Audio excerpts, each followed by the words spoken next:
mentionné sur les tableaux. Les commis c'est que mami kuna na ipando. Un bon lecteur peut juste nous aider à la lecture. Motangi ya malamu akoki kosunga biso tutanga. Exode 21. Exode 21. Verset 4, verset 9. Je lis au nom d'Adonai. Rendons grâce. Tu feras des lacets bleus au bord du tapis terminant le premier assemblage.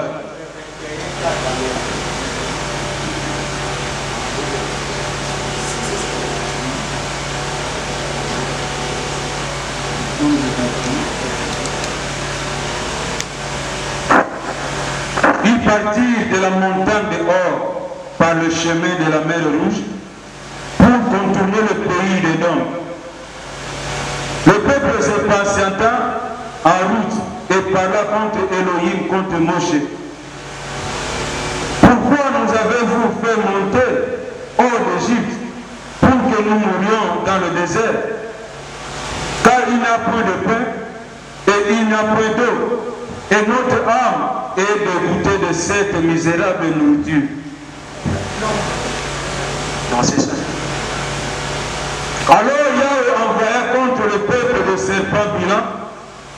Il mordit le peuple, il mourut. Beaucoup de gens en Israël. Le peuple vint à Moïse et dit, nous avons péché, car nous avons parlé contre Elohim et contre toi. Priez Elohim, afin qu'il éloigne de nous cette serpent. Moïse pria pour le peuple. Yahweh dit à Moshe, fais-toi un serpent bilan et place-le sur une perche.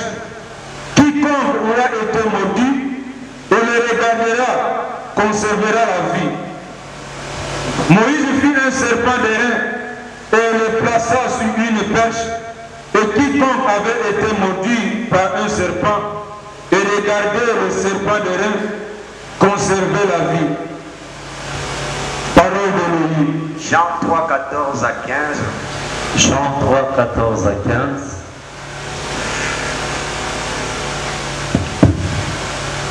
Jean 3, 14 à 15, je lis au nom d'Adonai. Nous rendons grâce. Et comme Moïse éleva le serpent dans le désert, il faut de même que le Fils de l'homme soit élevé,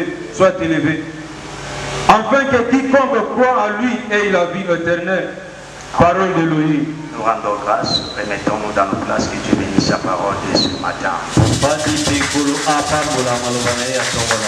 t'ai pas vu bien acclamer le Seigneur. Acclame celui qui t'a accordé ce nouveau mois d'octobre. Nous sommes aujourd'hui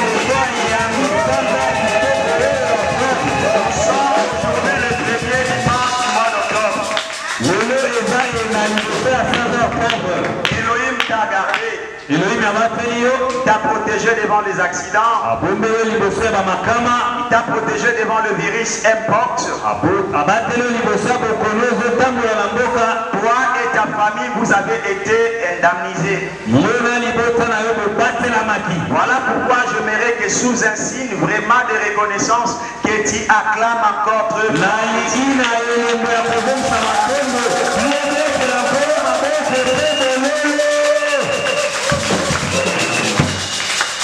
Nous lui rendons grâce pour ce matin qu'il nous a accordé.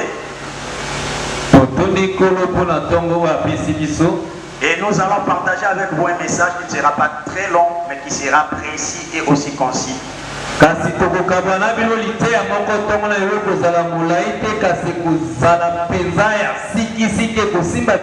Les jugements du serpent des reins. Bien aimé, on nous parle d'Israël et ici c'était en plein désert. Ils ont quitté l'Égypte, ils allaient vers la terre promise. Et l'histoire de ce matin était juste après qu'ils aient remporté un combat avec une nation qui les a attaqués.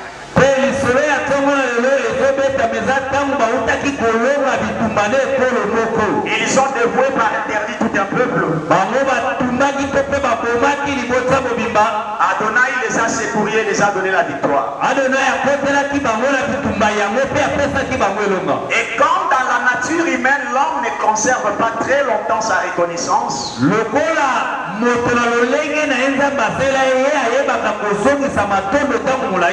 ils ont vite oublié le Seigneur qui a combattu à leur côté. Mais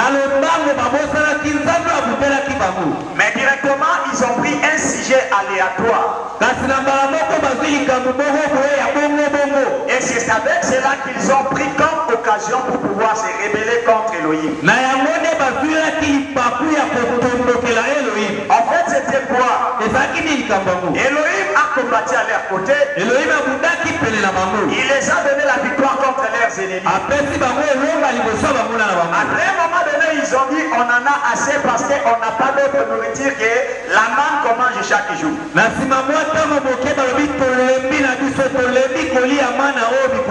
Pourquoi nous ne sommes pas restés là au désert? En Égypte. Mais nous sommes venus dans ce désert affreux où on n'a pas la nourriture pour nos enfants. Et l'eau est trouvée difficilement. Et si quelqu'un d'entre nous tombait ce matin dans ce désert, il aura de grandes difficultés d'avoir une sépulture normale. Alors pourquoi nous ne sommes pas restés seulement là en Égypte, mais que de mourir dans ces conditions les plus difficiles? Ils ont oublié pendant 430 ans révolus, ils les ont priés. La Bible dit ils les ont criés. Ils pleuraient demandant à Elohim de pouvoir les affranchir. Et Elohim ayant entendu leur voix, il envoie un sauveur. C'était la personne de Moïse. Et les jours où ils sortaient de l'Égypte, et tous excitaient de joie. Parce que Elohim a enfin exaucé leur demande. Et c'était la plus grande chose. C'était la plus grande joie pour tout un peuple. De voir que vous êtes affranchis de l'oppression. Mais remarquez, au lieu qu'ils prennent ça comme le sujet principal de leur reconnaissance,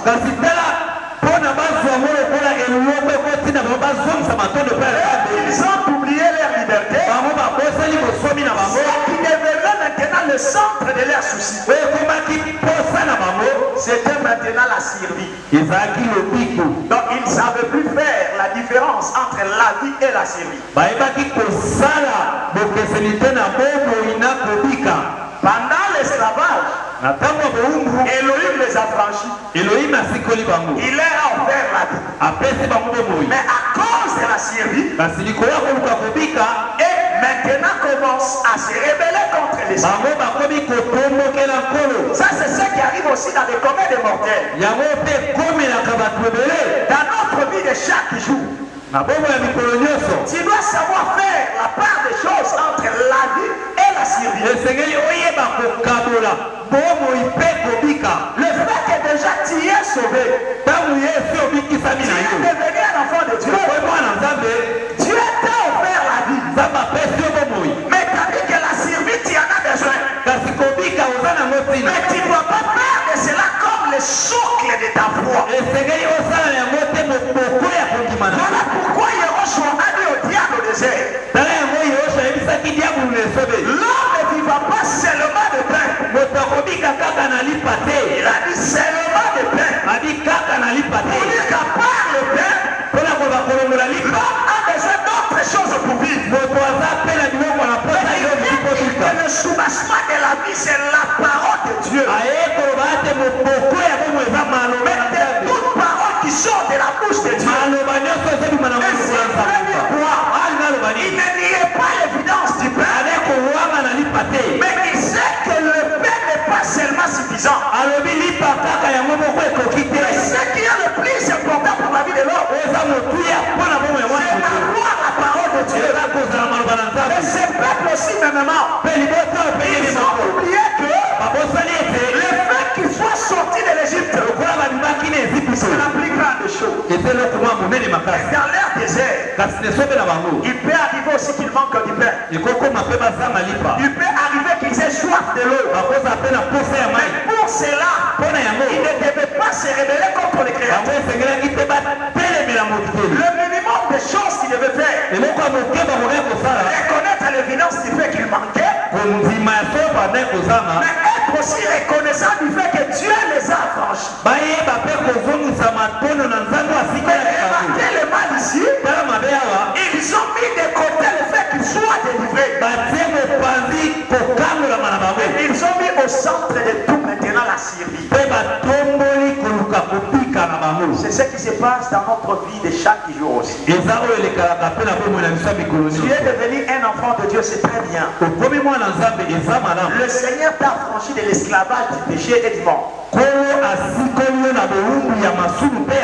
Mais dans cette vie, il peut s'avérer que tu manques. Il peut s'avérer que tu n'as pas d'argent. Toutes ces choses, tu les as besoin, pas pour la vie, parce que tu as déjà la vie, mais tu as besoin de ces choses pour la survie.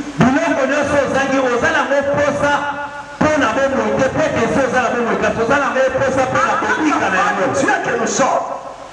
On doit savoir faire cette différence entre la vie et la survie. Car la vie c'est la base. Mais la survie ce sont les accessoires qui viennent rendre la vie vivable.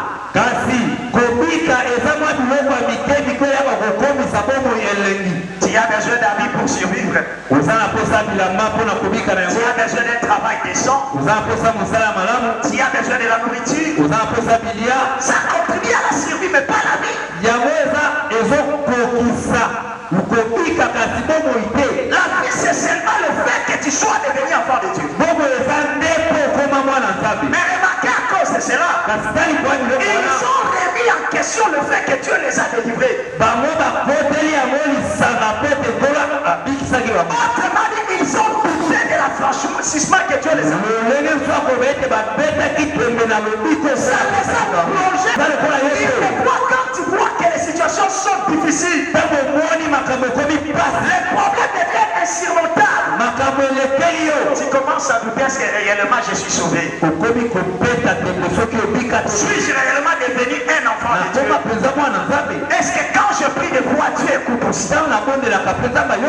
Je te dirais, oui, Dieu t'écoute. Le fait que tu sois devenu enfant de Dieu, ça ne dit pas que tu es épargné des problèmes. Les problèmes arriveront toujours. Mais garde le plus grand espoir. C'est le fait que Dieu t'a sauvé. Il t'a sauvé. Il est capable de te donner tout ce qui peut rendre la vie vivable. Il n'a pas épargné son propre fils. Est-ce qu'il peut épargner les choses que les hommes ont créées? L'argent, ce sont les hommes qui l'ont. La nourriture, c'est nous qui la préparons. Mais s'il y a quelqu'un qui a quitté le ciel, Dieu ne te l'a pas épargné. Les choses, c'est mort. Au moment opportun, Dieu te les donnera. Que tu n'aies prié ou pas, le Seigneur te l'accordera. À cause de sa bonté. Mais remarquez, cela les a plongés dans l'incrédulité. Et cela a consumé la colère de Dieu. Et qu'est-ce que le Seigneur a fait? La Bible dit le Seigneur les a envoyés des serpents brillants. Dès que ce serpent-là est mort, tu meurs. D'autres versions les appellent des aspics. Les aspics sont comparables aux vipères. Mais la mort de l'aspic est plus rapide que celle de la vipère. Et ils ont commencé à les mordre. Le peuple a commencé à mourir rapidement. Alors les quelques-uns qui avaient encore la vie, qui n'étaient pas encore morts, ils ont crié à Moïse. Ils disent, nous reconnaissons qu'on a péché contre ton Dieu, contre toi-même. Implore ton Dieu pour qu'il ait compassion de nous et qu'il puisse ôter cette calamité parmi nous. Moïse est rentré auprès du Seigneur en train de supplier sa clémence vis-à-vis de son peuple. Et Elohim lui donne une formule. Moïse écoute. Comme ils étaient mordus par des serpents brillants, toi aussi fabrique un serpent en airain, mais qui prendra la même forme de serpent qui les ont brûlés. Élève-lui sur une brèche. Dès que quelqu'un qui sera maudit, alors pendant le temps que ça souffre, il regarde seulement si on peut là sur la personne. Directement, il va conserver la vie. Cela signifie quoi? Nous ne devons pas avoir peur du fait qu'il y ait des problèmes dans la vie. S'il y a un mot problème, c'est qu'un mot solution existe. S'il y a un mot équation, c'est qu'aussi il y a un autre mot qui s'appelle la promesse. Le Dieu que nous prions ce matin, le Dieu que Dieu est venu chercher ce matin, je viens rassurer à une personne. Au-devant de tes équations, le Seigneur a une formule pour résoudre sa situation. Il a une solution face à ce problème. Dieu dit à Moïse, tu ne vas pas chercher une autre forme. Ce qui les a mordus, ce sont des serpents brillants. Toi aussi, pour résoudre le problème des serpents brillants, tu dois fabriquer un serpent d'airain mais brillant. Voilà pourquoi j'ai parlé sur les jugements du serpent d'airain, parce que le mot airain en hébreu c'est nahash qui veut dire le jugement.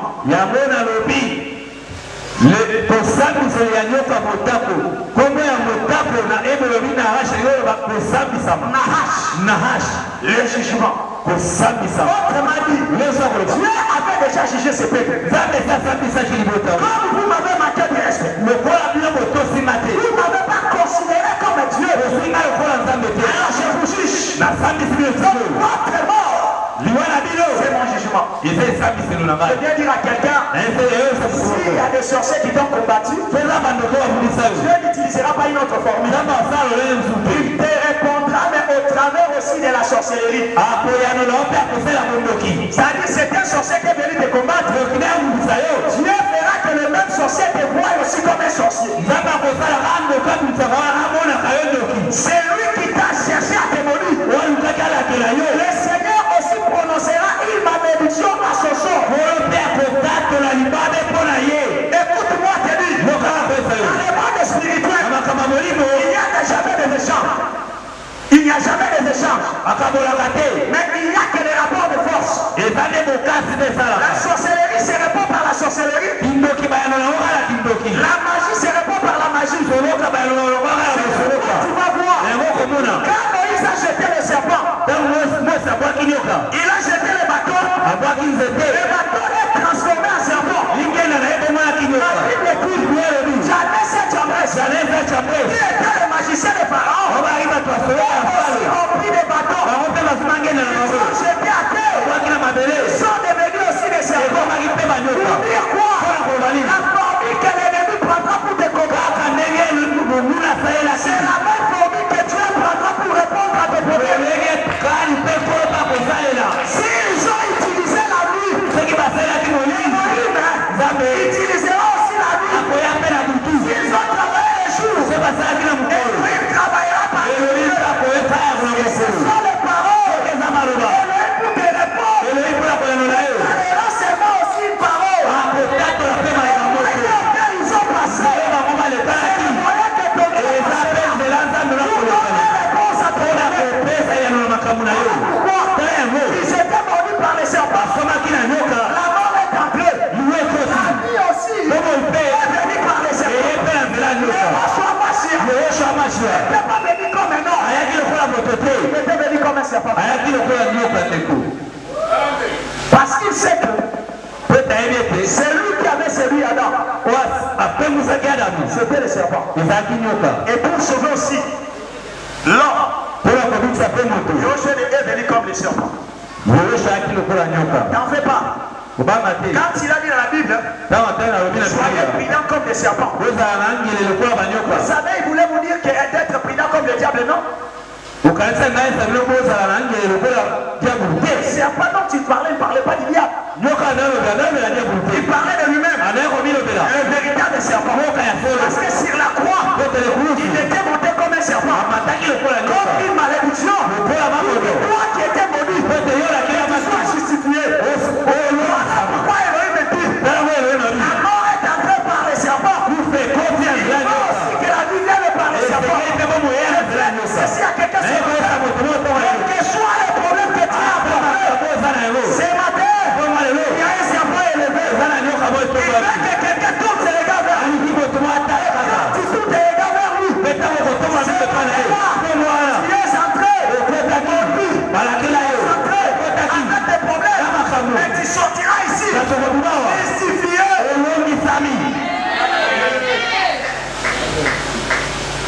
Mais maintenant, suivez très bien.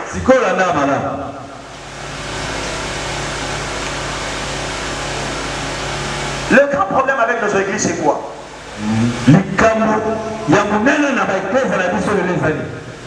Remarquez. Le serpent qui ont mordu les peuples était nombreux.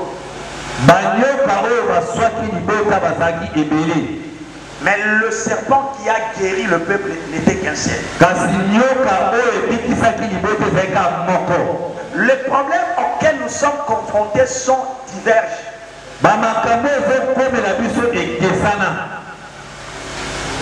Je ne sais pas de quelle origine ça peut être. Mais la solution qui répond à ces problèmes n'est qu'une seule. Devant la morsure des serpents, il n'y avait pas beaucoup de fourmis. Parce que la personne d'abord qui était mordue, elle n'avait plus la vie en lui. La vie lui quittait à petit feu.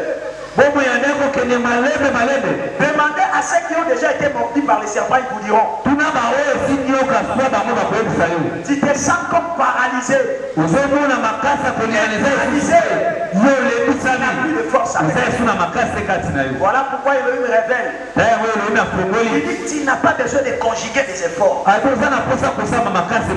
La seule force que tu dois prendre, la seule énergie, le seul mouvement, de lever tes yeux vers le ciel. Qu'est-ce que cela signifie? La maladie dans nos églises aujourd'hui, c'est que le pasteur vient le dire aux fidèles que s'il y a des efforts à conjuguer pour pouvoir avoir la solution à ton problème.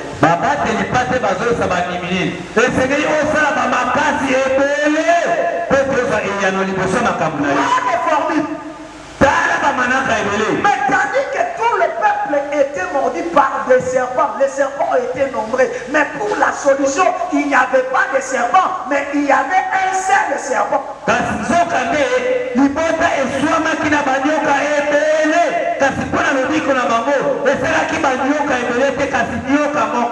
quelle que soit la divergence des problèmes, mais la solution n'a pas été nombreuse. Une seule solution pour tous les problèmes. Et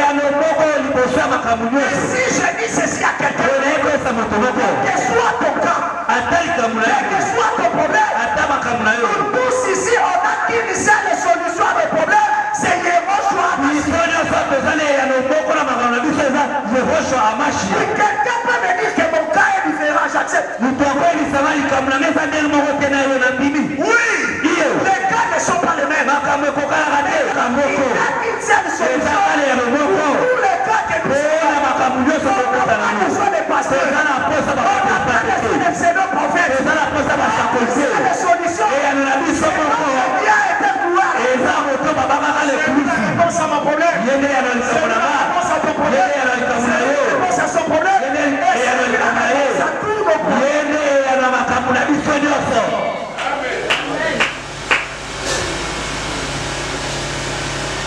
Alléluia. Amen. La deuxième des choses, regardez la plus grande maladie des églises. Le serpent mordu aussi. Toi avec la morsure du serpent. Le venin est en train de travailler ton intérieur.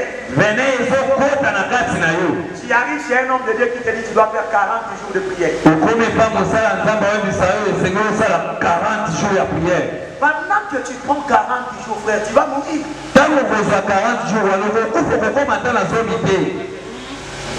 Déjà les venins vont monter le cœur et tu meurs. Et le Seigneur savait ici. Les mordus n'ont plus de force. Voilà pourquoi il n'a même pas demandé à quelqu'un de s'élever de là où il est. Mais il lui dit seulement, même si tu étais couché, si tu étais assis, les yeux là, pas besoin d'effort. Il regardait le cerveau. C'était lui aussi. Pour ton problème, tu n'as pas des efforts à conjuguer. Et l'homme qui est mort à la croix, c'est lui qui a donné de son sang.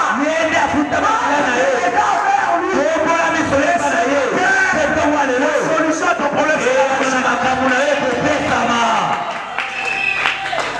quand tu ne compliques pas avec des formules,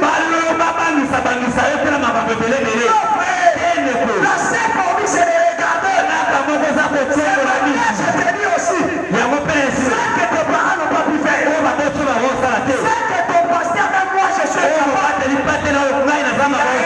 été élevé au péché. Il a été élevé. C'est lui que tu dois regarder. Voici mon problème. Mais toi, tu as été mal maudit. Pour que moi, je ne sois plus maudit. Qu'est-ce que tu dis de mon problème? Je deviens comme la raillerie des païens. D'autres me posent la question. Où est ton Dieu? On ne prie pas. On a quand même des témoignages. Mais toi qui passes chaque jour à l'église, quel est le résultat de ta foi? Regarde à la croix. Ma situation. Parce que toi et le serpent des règles, il faut que vous vous regardiez. Toi tu regardes le serpent. Le serpent voit aussi là où tu as. C'est alors que le changement vient. Au niveau de ta foi, arrêtez le Seigneur. Voici mon état. Car les maudits mais si nous recevons par des efforts, c'est que la grâce devient grâce.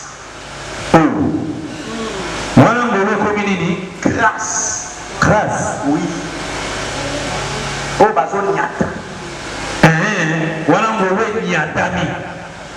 si nous commençons à recevoir par des efforts, la grâce devient grâce. On va reconnaître les substantiels de la grâce. Lorsque quelqu'un n'a pas conjugué d'efforts, mais c'est Dieu qui fait des efforts pour relever une personne. Et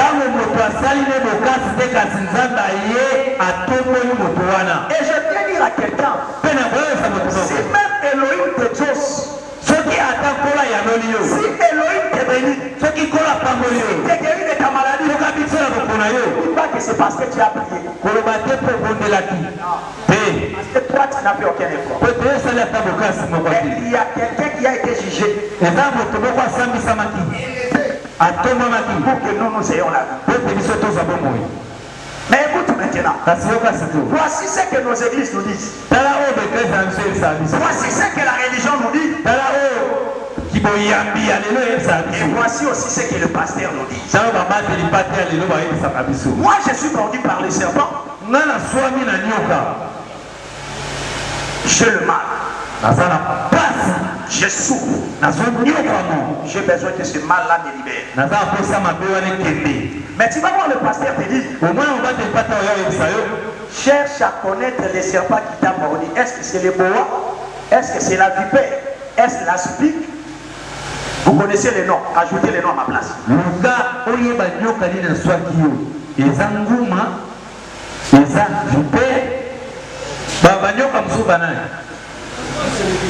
noms que vous connaissez,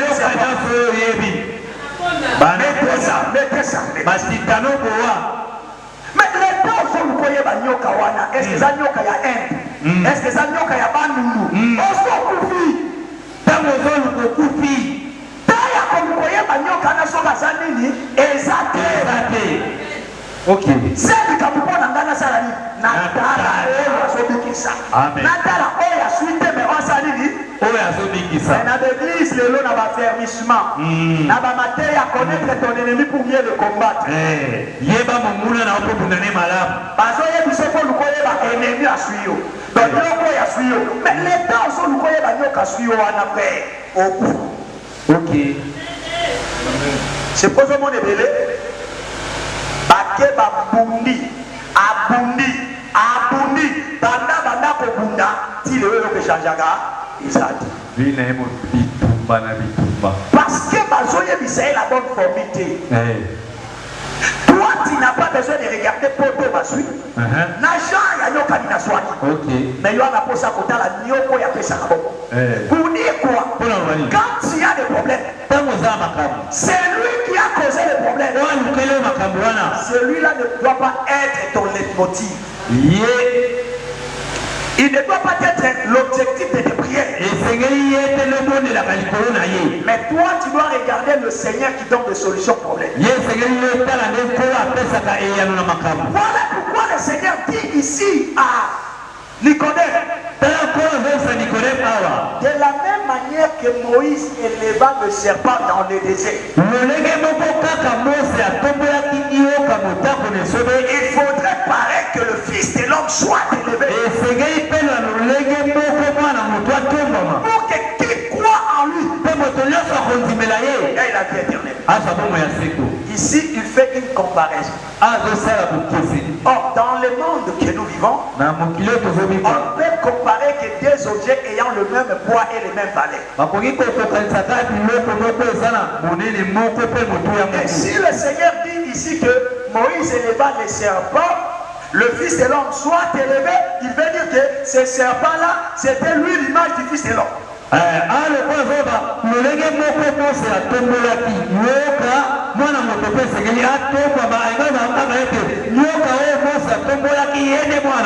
Donc ce serpent-là était son type. Et il dit ici que ceux qui regardaient à ce serpent avaient la vie. Et il vient aussi dire que celui qui croit au Fils de l'homme a la vie éternelle.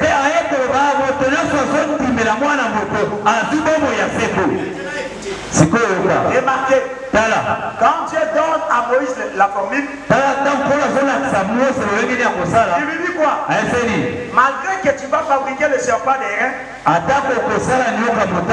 mais ne le mets pas à terre. Parce que s'il est à terre, si l'homme qui est mordu est touché, comme il y a beaucoup de peuples, il ne saura pas les voir. Et cette personne-là mourra. Mais il faut qu'il soit sur une perche. Pour ceux qui ne savent pas la perche, vous voyez dire que notre caméra a un trépied. Ce trépied-là, on l'appelle aussi en français perche.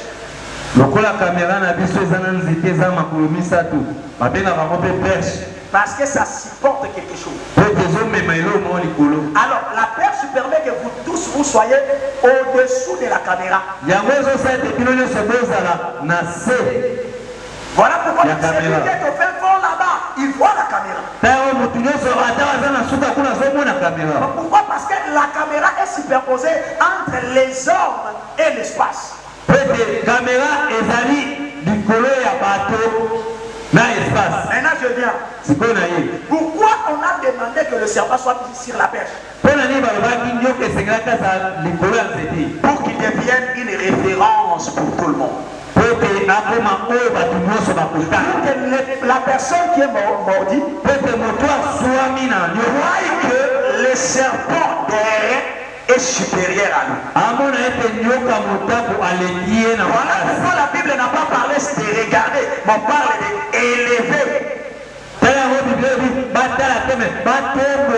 C'est-à-dire si on élève les regards, élever les regards ici signifie quoi?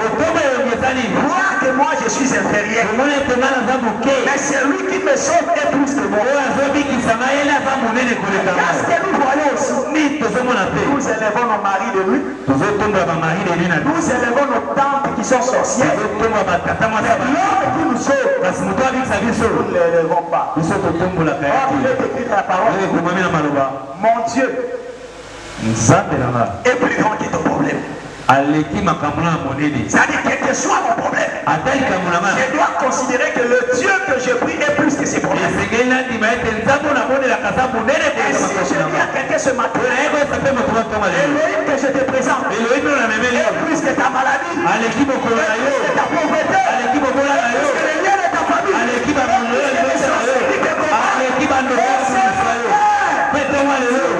problèmes. C'est lui qui t'élèvera. Tu diras, Seigneur, merci. Parce que je suis guéri. Merci, Seigneur. Parce que je suis béni.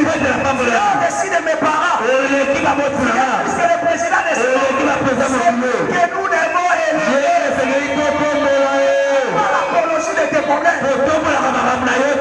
J'arrive presque à la fin de mon discours. On va nous lire une portion, sinon je vais clôturer. Ces derniers temps, Daddy devient Kind Daddy. Non, Kind Daddy, c'est en anglais, non? Daddy gentil. Voilà. Papa gentil. Tu deviens Daddy gentil. Moi, déjà, dans la bande qui a 10 minutes, maintenant, tout le monde va signaler que vous avez un bêta.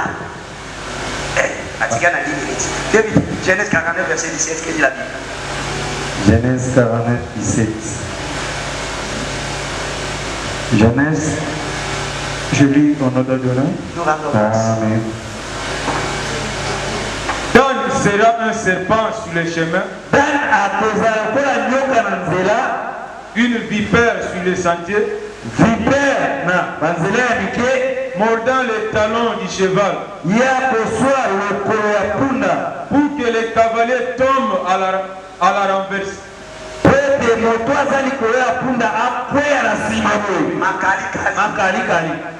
Écoutez une prophétie. C'est la bénédiction prophétique de Jacob à ses 12 fils. Il est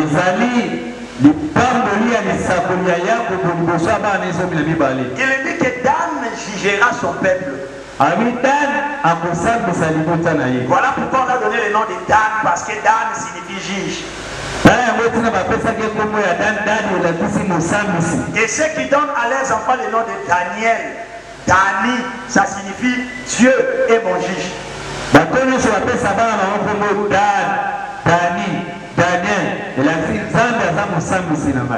On dit que lui, Dan, jugera son peuple. On ne parlait pas de Dan comme fils de Jacob. On parlait du véritable Dan. C'est lui qui jugera tout le monde, c'est Yehoshua. Regardez pour que Yehoshua exerce bien le jugement. On dit, il faut qu'il devienne serpent. Vous êtes d'accord avec moi? Amen. Sur les sentiers. Pendant ce moment-là, Dan n'était pas encore sur les sentiers, il était à l'intérieur. Attention frère, tout serpent n'est pas le diable. Nous ne vous prêchons pas ça. Tout n'est pas de contexte frère. Tout n'est pas de contexte. Jacob bénissait son enfant.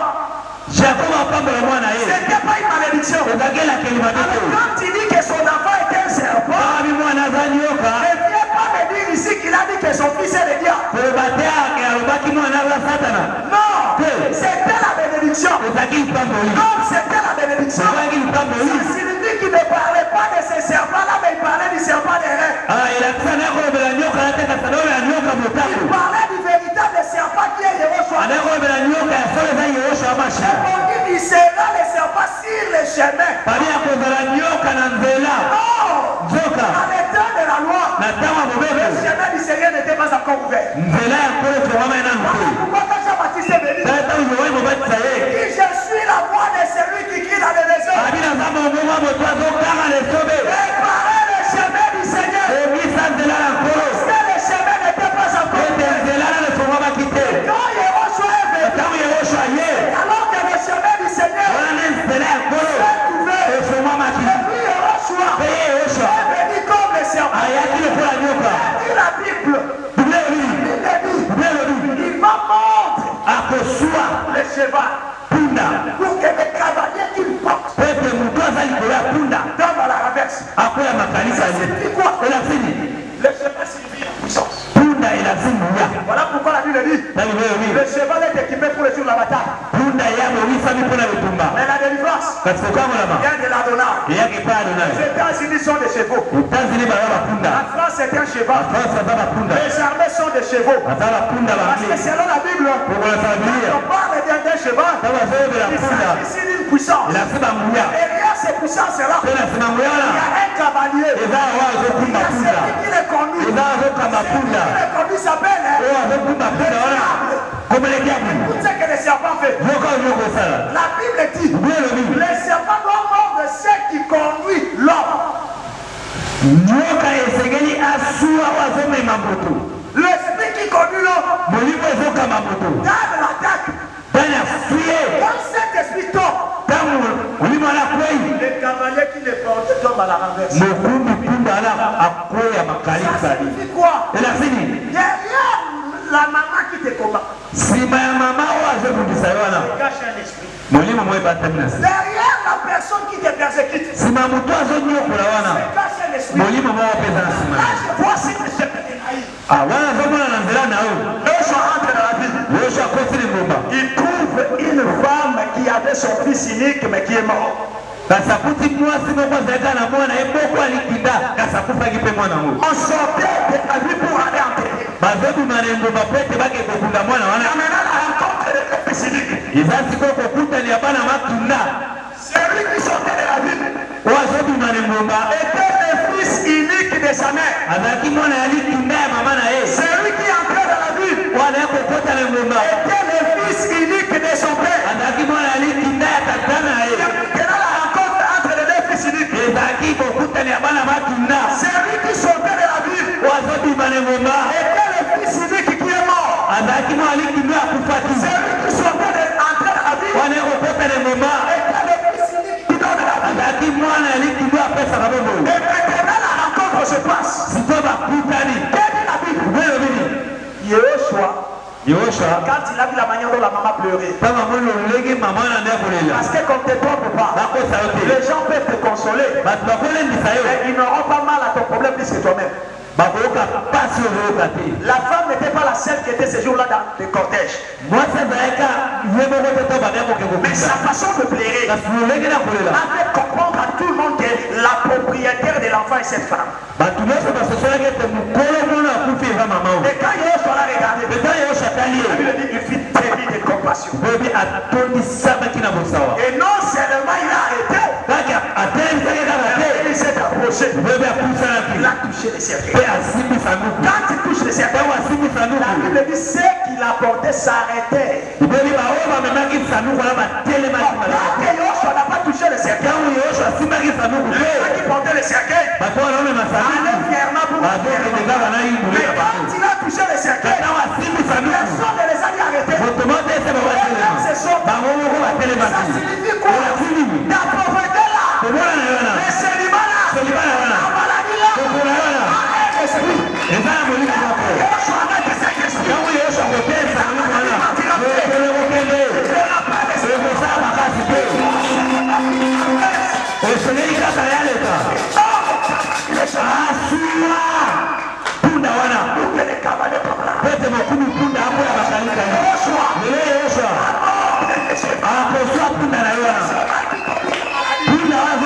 la sorcellerie.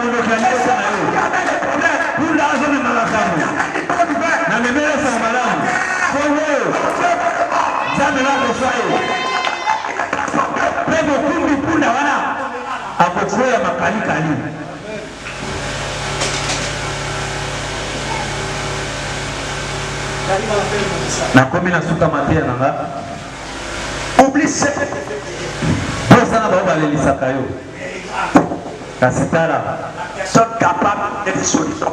moto aza na makoka opesa yano na makambo na yo mwasi oyo akufela mobali Joshua touche les cercueils. mwasi oyo akufela mwasi ntango amoni yosho asimbi sanduku Même ses propres regards avaient oublié son fils.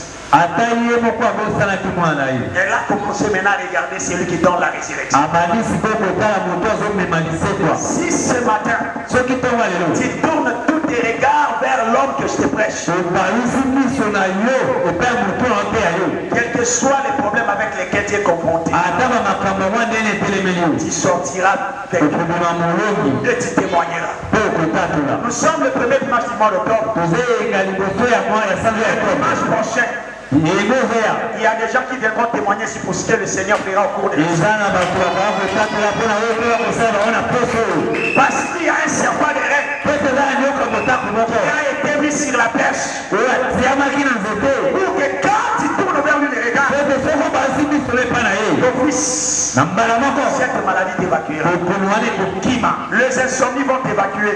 kosama pongi ekokima Les tourments, les soucis bapasi komitungisa te quitteront. ekotika yo Je ferme fois que cela se passera. naza na kokima makasi nayebi to kosalema bongo Au nom de Yahushua. na kombo ya yehosha ya mashia Adonai vous bénisse. tika adona ya pambola ye totelemi tobongela